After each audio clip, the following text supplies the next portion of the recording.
د کہانی شروعات کیږي د کال 2015 نه چې موږ د فلیپینز په ایرپورټ کې د ساوث کوریا کریمینلز وینو چې هغه د ساوث کوریا نه فلیپین ته را تښتیدلی وي خو هغه کریمینلز پولیسانو گرفتار کړي وي او هغه د جهاز په ذریعہ باندې خپل ملک ته لیږل. اوس چې دا کریمینل څنګه ایرپورټ ته ورسېږي نو په دې کې په یو سړی حمله وکړي ولې چې دوی د دې خاندان قتل کړو او د دې نه مخکې چې پولیس دې څنګه ودرو هغه خپل ځان په بم والوزي چې دې بم الوزولو سره سخون خار قیدیان قتل شي. اوس کال د 2022 چې د فلیپینز پولیسانو شل داسې ساوث کوریا قیدیان نیولو چې هغه د خپل ملک نه فلیپین ته را تښتیدلی خو دا ځل به دوی په یو کارګو شپ کې لیږي ځکه چې دوی وایي چې هغه حادثه بیا ونه شي او دا قیدیان ډېر خطرناک مې د دې د وجې دا د فلیپینز سپیشل فورسز ته په حواله کې چې په هغې کې د دوی مشر لی نومې سړی وي او په دې کې یو قیدي داسې وي چې هغه شل ښځې قتل کړي وي او هغه په خپلو کړو باندې پچتاوه نه وي چې د هغه پارک نومي او هغه په دې قیدیانو کې د ټولو نه خطرناک قیدي وي او اوس چې پارک لی وویني نو پارک د ده مذاق اړوي نو لی د ده د چپ کولو کوشش کوي خو دلته پارک د ده په مخ باندې ورتو کې چې دې سره لی ډېر زیات غوسه شي او هغه ډېر زیات ووخي او دې نه پس موږ د پولیس یو هډ کوارټر وینو چې هلته یو ډیوډ نومې سړی خپلو کسانو ته دا کار سمجاوه او اصل کې د دې کار دا و چې په دې کارګو شپ باندې به نظر ساتي چې په کم جهاز کې دا قیدیان ساوث کوریا ته لیږي او دې نه پس دا قیدیان دوه کسان په کمره کې بندي او په هغې باندې یو ګارډ ودرې چې هغه په دې نظر ساتي او دې نه پس لی دې قیدیانو ته د دې جهاز باره کې رولز ووایي چې دې سره قیدیان دا رول ووري نو خوشحاله نه وي او په دې کې یو قیدي داسې وي چې هغه ډېر زیات چوپ ناست وي او داسې لګي چې هغه د دې سره روسکار شته نه او د هغه ټوم نومي او دا قیدي د نورو قیدیانو نه ډېر خاص او بیله مو او دې نه بس موږ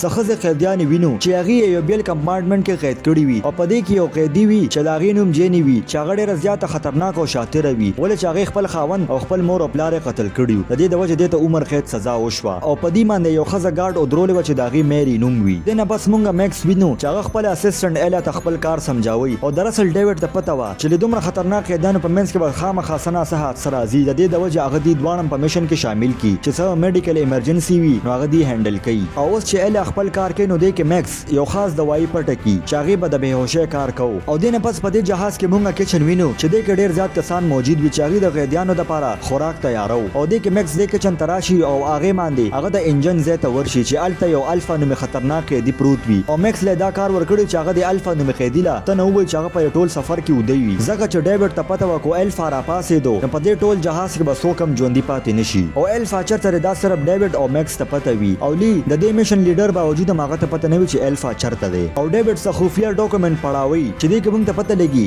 چې الفا یو ډېر خطرناک قیدي دی او ډیوډ هغه سره میشن لپاره په دې جهاز کې اچولی دی او دې نه پس موږ وینو چې پارک د ژبې د لاندې یو ستنه پټه کړې وي چې هغه د هغې په مدد باندې دا هتکړۍ کولیو کې هغه د خپل ملګري ته هم ورپاس کړي چې هغه هم خپل ځان آزاد کړي او دې نه پس موږ کچن کې وینو چې څه کسان د حملې تیاری کوي او دلته دا خلاصه کېږي چې دا کوک نه بلکې د پارک کسان دي او هغې چې کوم هغه اصلي پخلي واله و هغې مړه کړي دي او د هغې پهچان پټ کړي او دې کښتۍ ته راننوځي او د هتکړۍ کولاوېدو نه پس پارک دې ګارډ ته آواز وکړي او دا ګارډ چې له څنګه راشي نو پارک دا ګارډ ونیسي او ډېر بې رحمۍ سره یې قتل کړي او هغې نه پس په یخه کمره کې د ده د لاش کېږدي او دې نه پس د پارک کسانو خپل کار شروع کړي چې په دې جهاز کې ټول کسان مړه کړي او د کنټرول روم طرف ته روان وي او چې څنګه د کنټرول روم ته راورسي نو هلته دوی دا کیپټن هم مړ کړي او د رابطې هغه تارونه کټ کړي چې په دې جهاز کې کوم افسران دي هغې خپله هډ کوارټر سره رابطه ونه کړي او اوس چې لیته د خپلو کسانو لاش ملو شي نو هغه پوه شي چې دې قیدیانو په موږ باندې حمله وکړه او هغه خپل کسان راغونډ کړي او سیده د کنټرول روم طرف ته لاړ شي چې هلته دوی څنګه رادن نه شي نو د پارک کسان په یو شان ډزې شروع کړي چې دې سره لی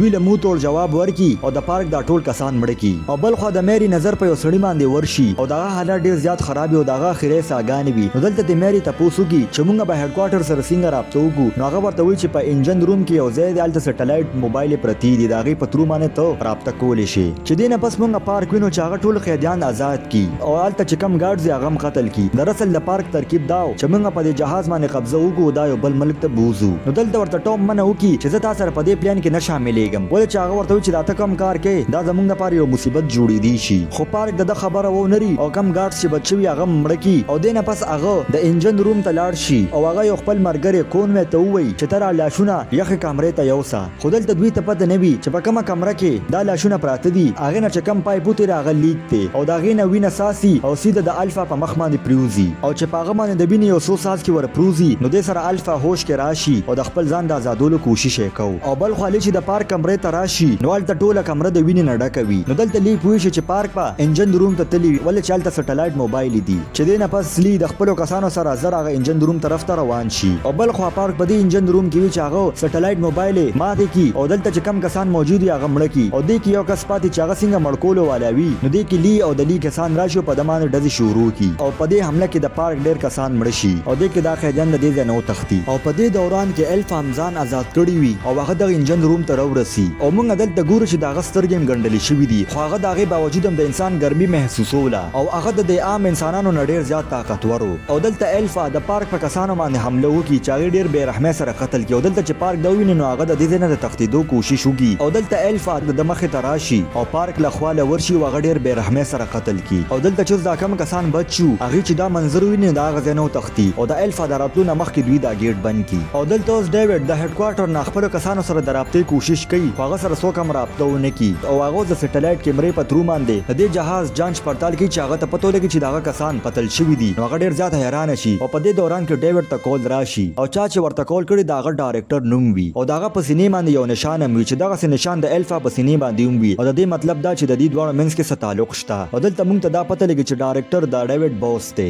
او دې کې یو دوه کسان د تښتېدو کوشش کوي او هغې سره لایف بوټ هم وي چې دې کې په الفا راشي او هغې ډېر بې رحمۍ سره قتل کړي او بل خوا ایلا د کړکۍ نه دا هر څه ویني او دې کې په اچانک الفا حمله وکړي او هغه هم ډېره بې رحمۍ سره قتل کړي او دلته میکس هم موجود هغه چې دا وویني نو ډېر زیات ویریږي او هغه ځای نه وتښتي چې دې سره د هغه مخې ته لی او د هغه کسان راشي نو دلته لی دله دمکي ورکړي او ورته ووایي چې الفا څه شو نو دلته ورته میکس وایي چې د دومره تیز ستنې د وجې ما ته پته نه وه چې دی به راپاسي او ما ته صرف د دې پیسې میلاو شوي وي او دلته لی د خپلو کسانو ته وایي چې تاسو پټ شئ او هغه په خپله چې کم کسان جمدي پاتې شوي وي هغې تلاش کولو پسې وځي او بل خوا کونوی نومې قیدي هغه مونږ وینو چې هغه په دې جهاز کې ګرځي او هغه هغه ځای ته لاړ شي چې کوم ځای کې دا ښځې قیدیان کړي وي او هغه دا ټول آزاد کړي او چې دوی څنګه اوس د دې ځای نه وتو والا وي نو دلته په الفا راشي او دې کې الفا دا څه کسان مړه کړي چې دې کې د جني او کونوی په سچل ځان خلاص کړي او هغه ځای نه وتښتي او لیفټ ته لاړ شي خو هلته د لیفټ د پاسه الفا راشي او بل خوا چې چغې واوري نو هغه د لیفټ طرف ته راشي او هغه چې څنګه دا لیفټ کولو کړي نو هغه خو جني بچ کړي او چې څنګه کونوی بچ کولو والی نو دې سره د لیفټ دا تار وشلېږي او دا لیفټ سیده ښکته لاړ شي چې دې سره د کونوی مرګ وشي او لږ وخت پس په موږ ته د الفا باره کې پته لګي چې دا ولې دومره طاقتور دی او اوس لی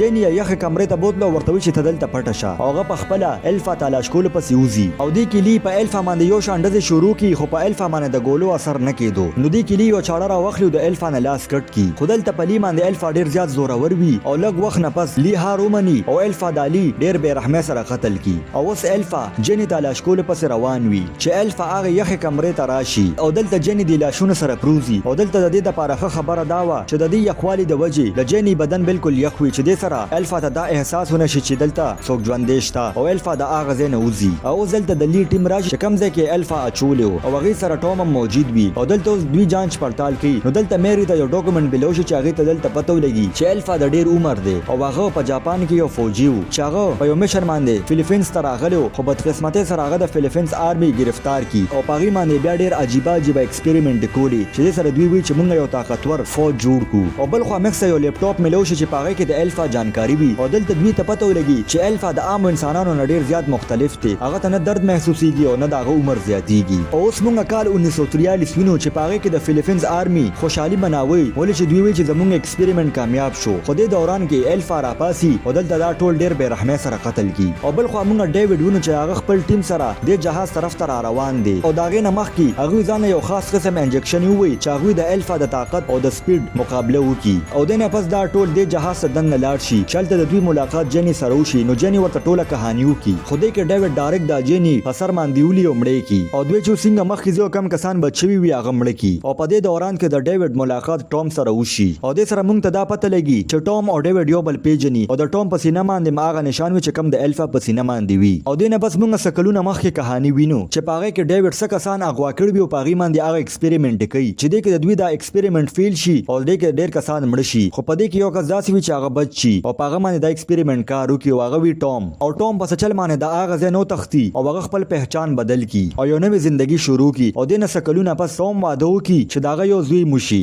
او دې نه پس ډیوډ ته چې پته ولګي چې ټوم ژوندی دی نو ډیوډ د هغه کور ته راشي او د هغه ښځه او زوی ډېر بې رحمۍ سره قتل کړي چې دې سره ټوم ته پته ولګي نو هغه ډېر زیات خفه شي او هغه ځان نه یو کریمینل جوړ کړي چې هغه وایي چې زه ساوت کوریا ته ورسم او د ډیوډ نه خپله بدله واخلم او په دې دوران کې الفا هغه ځای ته راشي چې هغه په ډیوډ باندې حمله وکړي خو دلته ډیوډ هم هغه انجکشن والي د دې د وجې هغه د الفا مقابله کولی شي او لږ وخت پس هغه په الفا باندې زورور شي او هغه قتل کړي چې دې سره د هغه کهاني ختمه کړي او د الفا د مړ کولو نه پس ډیوډ سیده ټوم سره په جګړه شي او دې جګړې دوران کې ډیوډ ټوم ته وایي چې ما ستا خاندان څنګه بې بے رحمه سره قتل کړیو چې دې سره ټوم ډیر زیات غوسه شي او هغه د ډیوډ ډیر زیات زخمی کو سمندر ته ورختا کی چې دې کې ورپسې ټوم هم ورټوب کی او هغه د مړ کی او دې نه پس مونږ هغه ډایرکټر نومې سړی وینو چې فل حال هغه په یو جزیره کې دی او هغه هم د الفا په شان یو طاقتور انسانو ځکه چې په دمانم دا ایکسپریمنت شوی او دې ډایرکټر هم په انسانانو باندې هغه ایکسپریمنت کول چې هغه وی چې یو طاقتور ګروپ جوړ کم او په دنیا راج وکم او بل خو مونږ ټوم وینو چې هغه د دې سمندر نه وروته او دا غوس بل مشن دار چې دا ډایرکټر مړ کم او دې سره دا کہانی ختم شو. کو تاسو دا کہانی خوښ شوی نو دا ویډیو در سره لایک او چینل در سره سبسکرایب کړئ.